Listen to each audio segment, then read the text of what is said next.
Hi everybody, this is Kevin and welcome back to another anime review.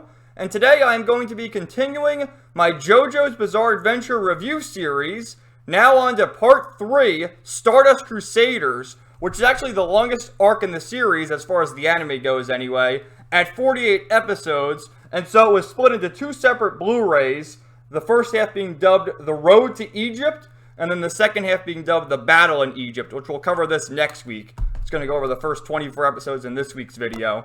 And again, this is your reminder that this is going to be spoiler-filled, so if you haven't seen the series, watch the series, then come back to this video, or just keep watching if you don't care about spoilers, but I'm going to be discussing major plot points, so you have been warned. And I also noticed how last week I went close to half an hour with my part 2 review, and I want to keep these videos not necessarily really short, but in the middle, not like the half-hour mark. That went on way too long. So I'm going to try and give like a rough outline of the plots, then go into more of the screenshots instead of what I did last week, trying to cover each scene that happened. And I went on way too long. So anyway, this part 3, takes place in the 1980s. If you remember, part 2 took place in the 1930s, following Joseph Joestar. And part 3 in the 80s follows Joseph's grandson, Jotaro Kujo. Right, and he has the last name Kujo because we learned that Joseph had a daughter named Holly who married a Japanese man who, I don't even think we heard the dude's name. I don't think we know Jotaro's father's name. All we know is he left, and that's the running gag where Joseph hates the goddamn Japanese, and he makes that known quite a few times. And this arc in particular has so many great things going for it. It has such a likable cast of characters, great voice acting, great music, the Monster of the Week feel with all the enemies and the stand abilities, and that's the other thing too. This is the first part introducing stands, which are like the persona powers that our heroes use. And I should have looked this up before recording this review, but I wonder if JoJo's inspired the SMT games in Persona, or Persona and the SMT games inspired JoJo's, because the stands really are that, the Personas. Like, that's literally what it is. And JoJo should make a JRPG, like a turn-based JRPG with Personas and the stands and all that. That would make a lot of money. I'd buy it anyway. But I say it's a road trip because our heroes start out in Japan and have to make the trek to Egypt to hunt down Dio, who 100 years later is miraculously still alive. And with him awakening, we learned that, he was a severed head at the end of part 1, but he actually got a hold of Jonathan Joestar's body, and because it's the Joestar blood, and he has the Joestar birthmark, all of the members of the Joestar family have awakened to stands, and then there's other characters who have stand abilities, and this magical arrow that unlocks stand abilities. And so Holly, Jotaro's mother and Joseph's daughter, doesn't react well to the stand. She can't harness the power too well, so she's on the verge of death. And I think they said it was like a 60 days she's going to die. So similar to part 2, there was the 30-day time limit with the rings in Joseph's, on his vein and on his neck that were going to unleash the poison. There's a time limit here, and our heroes set out to go to Egypt to find Dio and destroy him once and for all. So that's the synopsis there. Let me get to some of the voice acting. We had such a terrific cast of voice actors. Matthew Mercer as Jotaro Kujo did such a great job, man. It's terrific. Richard Epcar replacing Benjamin Diskin as Joseph Joestar, and I praise Benjamin Diskin's performance in part 2. He did such a phenomenal job, but he's replaced by Richard Epcar because Joseph is an old man now in his late 60s as Grandpa Joseph, so they got the legend Richard Epcar to replace Joseph. He did a terrific job. We have Chris, hopefully I get this name right, Chris Terglia-Farah, who voices Muhammad Abdul. He did a good job as well. Kyle Haber, who you may know as Adult Gohan in Dragon Ball Z and Aizen in Bleach, as Noriaki Kakyoin. And what a character he is. And then we also have Doug Erholtz as Jean-Pierre Polnareff. And let me just read this on the back, too. This is great, because this fits now that I introduced all the main characters. It says, well, let me read right here.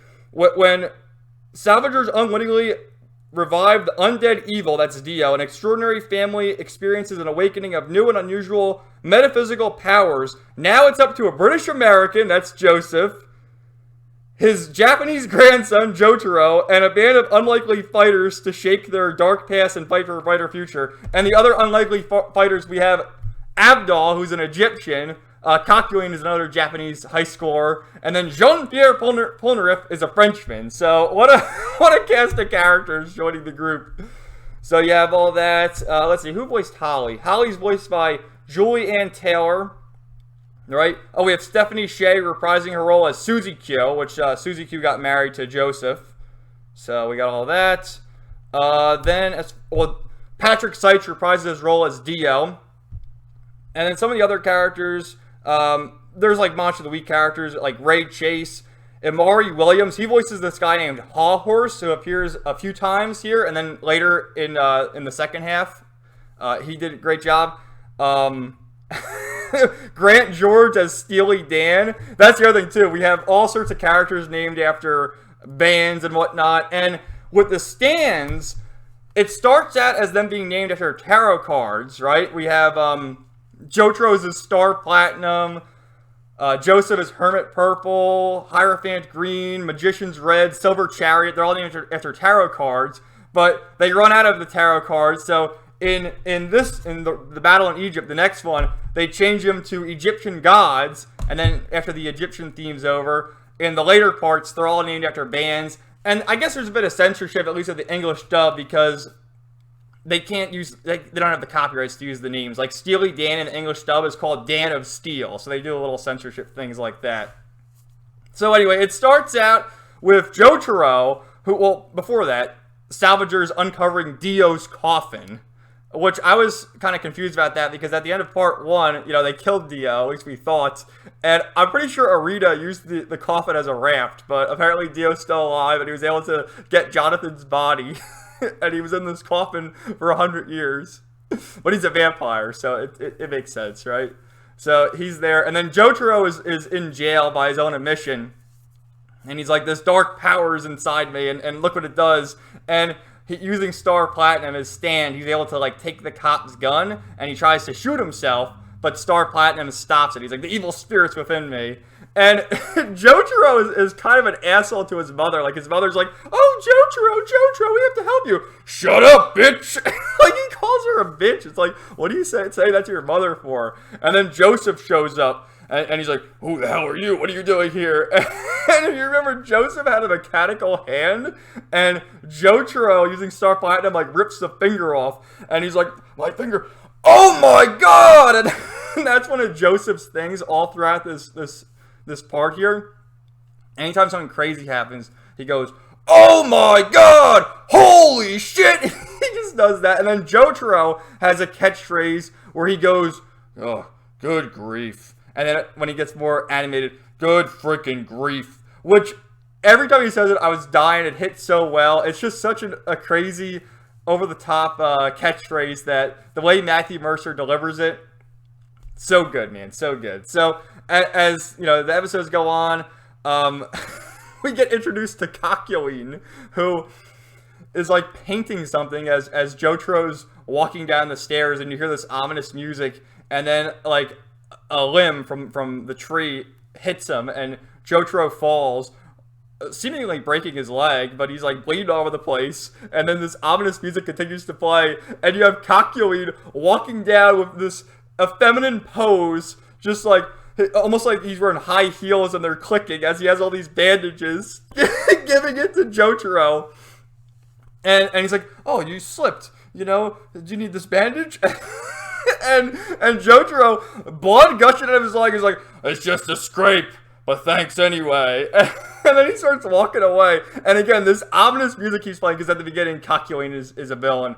But this ominous music keeps playing, and Jotaro's like, hold up, wait a sec. And Kakyoin like looks like, oh shit, did he figure me out like I'm a villain?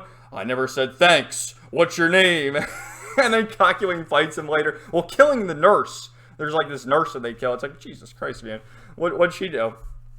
But turns out that there's this flesh bug inside Kakyoin's brain, and he's being controlled by Dio.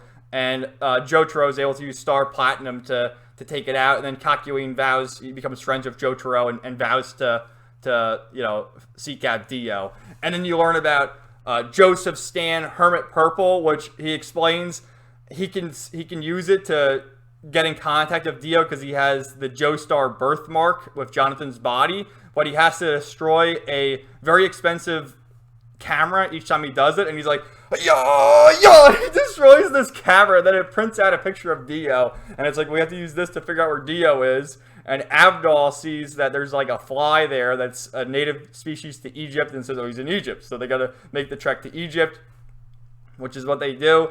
And it truly is a bizarre adventure, from them starting in Japan, going all the way to Egypt, traveling every way you can think of. I mean, starting with a plane, then, of course, they're walking, multiple cars, camels, multiple planes, again, multiple plane crashes, a fucking submarine. I mean, you name it. They travel in literally everything here. A boat, it's just crazy. And then, well, before they get on their main travel, they run into Polnareff, who, you know, in the beginning, I'm kind of like, this Polnareff is kind of, he's kind of a lame character, because he's doing the same thing that Kakyoin did, because he also had the flesh bug inside his brain, and then Abdal defeats him, and he's like, oh, I'm going to join you guys because, you know, Dio control me, and one of his minions, who you learn is Jay Guile, although in the English dub they call him Centerfold, killed Polnareff's sister, so he wants to get revenge there.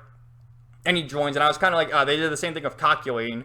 But as the series went on, Polnareff actually became one of my favorite characters. He's very underrated, and I didn't count it, but I really think with all the battles being had, like, you think Jotaro defeats the most enemies because he's the main character, but Polnareff had quite a number of wins, let me tell you, man. He did his fair share. So, you know, they continued traveling, and eventually make their way there through all sorts of hijinks. And actually, there's a scene where, I should talk about this, where Centerfold, you know, Polnareff finally comes in contact with him and wants to get revenge for his sister, and Abdal seemingly dies, but then you find out it's a fake out death, which is kind of a shame, because they weren't afraid of killing in the first two parts, but they kind of make up for it again in the second half, so we'll get into that next week. But there's a hilarious scene when Polnareff starts fighting this guy who can grant wishes, and he wishes for his sister to come back, but it's of course not his real sister. And then he also wishes for Abdal to come back, and it's just they turn into enemies.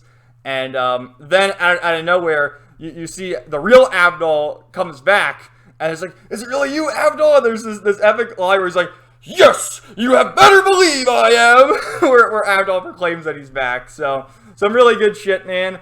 Cool thing about the battles too, I didn't even mention this in part 1 and part 2, because in part 1 and part 2 you had like the Hamon, whereas here you have the stand, so it's more intricate how you can have battles. And there was strategy in part 1 and part 2, but it kind of did have like, oh, the good guys always win sort of feel to it. Whereas in JoJo's, the crazy shit that happens and the strategy they use in these battles is just something else. And I mean, it's crazy how Araki can come up with new villains each episode, and then when he's writing the manga, each chapters, and keep innovating, making enemies where you have a fucking gorilla, you have like I said, a dude named Steely Dan, you have this woman and Yaba the Hag. I mean, just a crazy cast of characters. So let me show you some of the screenshots now so I can better explain myself and go into more details. But I had a lot of fun watching this, and I understand why people say this is one of their favorite parts. We'll have to evaluate that at the end when I'm done reviewing all the series. So again, here's some of the characters, and they all have like the JoJo's look to it. I didn't mention Iggy because he doesn't appear until next week. So this is the very first episode, right, when he tries to shoot himself and his stand stops him, and then he rips off his finger. Oh my god! And then they find out Dio's still alive, right? This is Kakyoin. Like, and again, with like, in the first two parts, they didn't really have the crazy, wacky hairdos, but here you get some insane hairdos. Like, look at Kakyoin. And Dio. This is the whole group in the beginning, like, let's hit the road, Jack! So, it's just... Oh, and the reason why Abdal is joined, because he like, approached Dio way back. This is him right there, I think. Approaching Dio way back when in Egypt and wants to kill him, right? So, there's Polnareff, who has... Is that like a mullet already? What do you even call that hairdo? Like, I don't know. There's this hairdo. There's a better look for him. Like, what is he? Oh, this is actually... Look at this. This is some great foreshadowing for later on. A later villain that goes up against Iggy in in the second half of part 3. I just noticed that now, getting all these up. So they're on this boat, and it turns out this captain is a stand user. And then this monkey turns out to be a stand user. There's this little girl who joins them for a little bit. She's running away from home and accompanies them a few times, and it's kind of funny. And yeah, like the amount of blood these characters lose to it, and how Jotaro's completely unfazed. And they comment on that too, like his shirt keeps getting battered and bruised, bleeding all over the place, and then he goes to like the dry cleaners, gets it all done. It's like, wow, how the hell did they have the Japanese school uniform in India? It's like, how? I don't know. Oh man. So some crazy shit. There's another funny scene where they're in India, and it's almost making fun of Indian people, where Polnareff asks to go to the bathroom, and in the toilet, like below the toilet, there's a pig, like waiting to eat the shit. It's like, what the fuck? Oh my god, this was fucking hilarious, man. So, Kakyoin, there's this scene where he gets possessed, but then he turns back to normal, and when he's possessed, he's eating this fucking milkshake, and he gets this cherry, and he's got it on his tongue. He's like, lick, lick, lick, lick, lick, lick, lick. And I have the gif. I'm warning you guys. Here's the gif, but it's very disturbing. Look at him, lick, lick, lick, lick, lick. It's like saliva everywhere. It's like, what the fuck? What's his hair's moving around? Oh my god, man. So this is when he's remembering about. Well, this is Hall Horse actually, but this is when he thinks Abdal dies. Let me see if I can remember, because there's so many freaking standings. I just want to remember his abilities. Hall Horse was the Emperor, and he had like a gun. The Hangman. Yeah, so you see they're all different. Gray. Strength, the Devil, Empress. They're all named after tarot cards. So eventually they're able to prevail. And again, with the strategic battles going on, some really good shit.